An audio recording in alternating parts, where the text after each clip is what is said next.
Can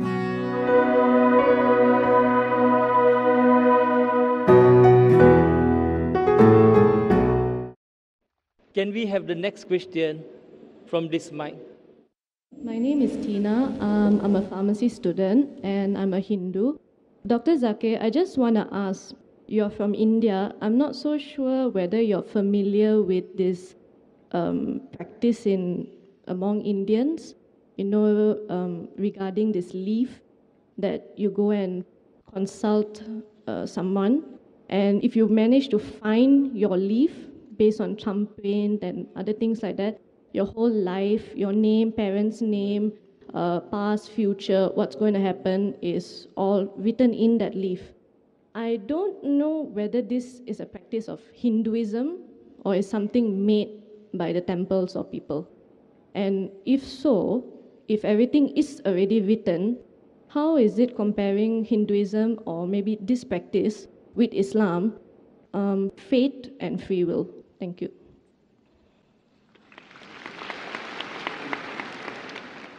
The sister posed the question that there may be certain practices in India about picking up leaf, which mentions about the future. There are different types of practices. It may not be part of the scripture, but there are different types, mainly talking about the future. Jyotish, go to Jyotish, to a fortune teller. Go to a fortune teller, different types. You see on the streets, there are many cards kept, and a parrot goes and picks up a card, and then they read, and that talks about the future. You go to a machine, put your date of birth, and the machine tells you something. Now, based on this, you go, it's very common, and people make a fast buck out of it. I'll first tell you about it. There was a psychologist in States who taught a class of 100 students, and at the end of a week, he said, I will tell you about your past to each student. And he wrote to each student separately. He gave them a chit. He said, don't open. You open together, and after you open, you tell me how accurate was I in my talking about your past. So all the students opened, and 95% of the students, they said that the professor was more than 90% correct. 5% said that he was 80% correct. The key to it was the professor wrote the same thing for everyone. For example, you go to a machine and give a birth date, and the machine will tell you something bad is going to happen in the next 10 days. Even if 100 good things happen, something bad will happen. The next person, the machine will say that something good is going to happen. Even if 100 bad things happen, something good will happen. So most of these things, talking about the future, it's a big fuss. Sorry, I just wanted to say because like my family, it's a thing to do this. So my leaf was found and they read it. So things in it like, because, science student try to think logically, rational, whether it's possible. Because sometimes when some things they say, for example, this is your mother's name, they got it correct. This is your father's name, they got it correct. And I think it's in Sanskrit, so it's like you have to believe entirely what the guy is saying because you can't check it yourself, whether it's right or wrong. I think I was 16 when I read it, so they said the age where you read it was 16. There's still like maybe out of 10 things, 8 things he got correct. And it's like sometimes I try to think, how do they do this? And it seems a lot of people also come. So it's like this logic and the fate, it's like there's a fight there. Which should I believe? I'll just come to it, sister. Let me complete my answer, and that will cover your question also. As I was saying, that most of the people that do is a big fuss. It's a big gimmick, just to make fast money.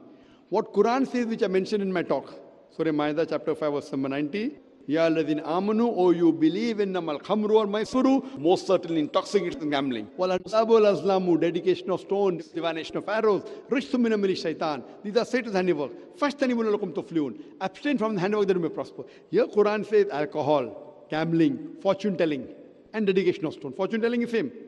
These are Satan's handiwork. Abstain from it that you may prosper. Quran does not say that no one can predict the future. See, many Muslims don't realize what the Quran says. Alcohol, gambling, fortune telling, dedication of stones. These are Satan's handiwork. Abstain from it. Quran does not say no one can predict the future. But most of the people who predict the future, they are just doing a gimmick to make fast money out of it. Based on the Quran and the Hadith, we come to know that there are Hadith of the Prophet Muhammad that there are jinns who listen and they pass on the message to certain people. We as Muslims should not be involved in it. It is prohibited. But that does not mean no one can predict the future. Most of the people who claim are all wrong. But there may be certain human beings who can predict the future. But we as human beings should not indulge in it, whether it's right or wrong. It will be bad for us.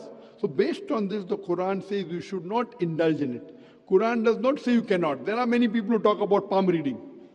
And there are times when some people are 50% correct, some people are 70% correct. If you put heads or tails, 50% will be right, sister. Heads or tails, 50% will be right. So some people do it just by chance. There may be few, maybe a very small percentage who may have the art of knowing about the past. That is mentioned in the Hadith of Prophet ﷺ. But we as Muslims should not indulge in it. We should not indulge in black magic. We should not indulge in fortune telling. Why? It will cause us harm. So in this context, sister, we as Muslims are not allowed. There may be a very small percentage which may tell quite a major portion of your past or of your future. A very small portion. But we as Muslims are not allowed to indulge in it. That's a commandment, like how we are not allowed to have alcohol, we aren't allowed to gamble. So indulging in it is not good, it is prohibited. The same thing I'll tell you, that as a human being, if you agree that Quran is the word of God, the Quran does not allow a human being to indulge in it. It will be nothing but loss in the long run for you. Hope that answers the question, sister. Now, now once I've already seen it, I rather would have not seen it. But because now you know it and then it's stuck here, it's a bit difficult sometimes when you want to just believe in fate or free will. And then in this context, do you believe that we can still practice free will or is on fate? Sister asked a question that if you know what is happening, then can you practice free will? As I told you, there's no one you can say who can 100% talk about the future. So even if, like you said, out of 10 things, 8 are coming correct. You may never know the thing which hasn't come correct yet will come correct or not. So you yourself said 80% correct. So it may come, may not. So it's in the free will. As far as Islam is concerned, Islam, we have to believe in destiny, that is qadar. It's one of the pillars of Iman that we Muslims should believe in qadar, in destiny. I will tell you what is destiny as far as Islam is concerned. That is clearly mentioned in the Quran that Allah subhanahu wa ta'ala, when a child is born, the fatir is worn on the neck. It's mentioned in the Quran. Everything what you're going to do, Allah knows. But that does not interfere with your free will. Allah has given a free will. For example, if a teacher is teaching in a classroom for 1 year, just before the final examination, the teacher predicts that this student, he will get first class. He'll come out first in the class. This student, he'll get second class. This student, he will fail. It's just an example, brother. Don't feel bad. Now, when the examination takes place, after the results out, this student comes out first class first, he gets second class, this student fails. Now, can the student who failed tell the teacher, because the teacher predicted I will fail, therefore I failed? Can he blame the teacher? Yes or no? No. Why? Because the teacher knew this student intelligent, used to do his homework, used to attend the class throughout the year, this student average, this student used to go for movies, play hooky, bunk school. So teacher predicted. Same way Allah subhanahu wa ta'ala is ilm ghaib. Now the difference between the teacher and Allah is the teacher as a human being can make a mistake. Can be right 99% but not 100%. Always Allah has ilm ghaib. He has knowledge of the future, but He has given you a free will. For example, you come at a crossroad. There's road 1, 2, 3, 4. You can choose any. You choose road 2. So Allah knows in advance, on this particular date, on the 29th of September, you will come at a crossroad. You will choose road 2. It is not because Allah has mentioned you will choose road 2 you're choosing. It is because you will be choosing Allah road in advance.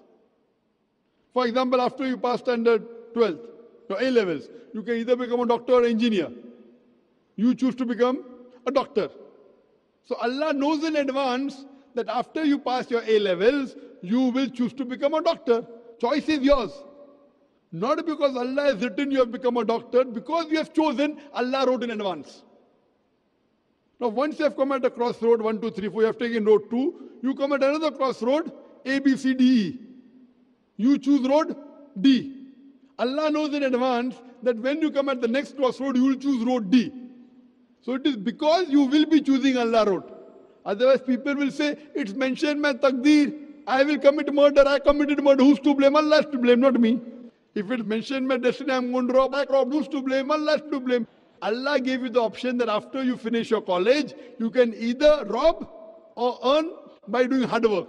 You choose to rob. So Allah knows after you finish your college, you could do hard work or you could rob. You choose to rob. So you can't blame Allah. Allah knows in advance, Allah is ilm ghaib. So there is something like taqdeer, destiny, in Islam, but Allah has given us the free will. Allah has given us the free will, we are responsible. Otherwise, then where is the test? And Allah says in the Quran, in Surah Mulk, chapter number 67, verse number 2, Alladhi khalaqal mawta wal hayata. It's Allah who has created death and life to test which of you is good in deeds. This life, sister, is the test for the hereafter. So that's the reason Islam says don't indulge in fortune telling about the future. Now as you're saying, something is always clicking here. So you may think that he may have told you, okay, at the age of 30 you'll die. So you may be thinking, oh, I'm going to die. You may not die. So what if you have done a mistake? Forget it, sister. Take it out. You lead your normal life. Try and find out which is the truth. What you have to do, sister? Do a research. Do a research of various religious scriptures. Which is the true scripture that will give you serenity, calmness, peace of mind. Read that scripture, follow it, and forget what the fortune teller has told you. Even if it comes out to be right, no problem. You do what you feel is right based on your research. That how to lead a life. So this Quran, sister, is the last and final guidance given by Almighty God to humanity. It's not meant only for the Muslims or the Arabs or the Malay. It's meant for the whole of humanity. And if you read this book, inshallah, you would get peace of mind. I request the volunteer to gift you a copy of the English translation of the Quran. You read it, inshallah, it will give you peace of mind. Thank you. Hope that answers the question. Or a palm reader, or a horoscope writer, or a TV, sort of psychic or mystic person, or whatever it may be, your prayer would not be accepted for 40 days. And if you believed in them, you would leave Islam. And the Prophet ﷺ indicated that fortune telling is a branch of magic.